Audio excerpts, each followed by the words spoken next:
Collected about 3 to 4 ounces of seeds one weekend. He was driving back with friend and took 2 teaspoonfuls of seeds.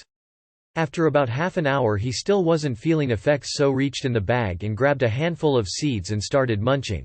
Friend was, flabbergasted. This guy mustn't have had any clue what it would do to him.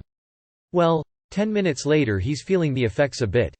Just a bit of a buzz, and drops friend, stoned out of gourd, at his house and goes to park the car.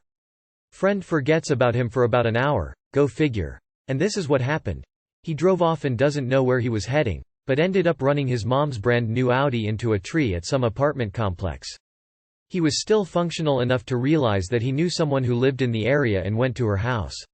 When she opened the door he was babbling about nothing at all and just running off at the mouth. Girl was a friend and loaded him into her car and took him to his house and dropped him off in the street. He walked inside his house, maybe 1.5 to 1.75 hours after eating, and goes into his room, gets his boombox and goes to the bathroom to take a shower. Strips down naked, gets in shower, no water. Gets out, takes radio downstairs, still stark naked, and starts cleaning. Moving furniture and dusting, etc.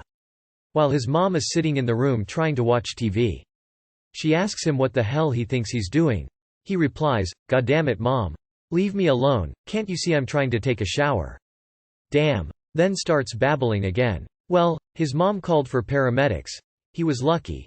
Pumped him full of some other drug, Thorazine maybe, fuzzy here, and pumped his stomach. Doctor said he was very lucky. Maybe within an hour of death. Just thought I'd post this story. Kinda funny, but serious undertones. That shit messes with you.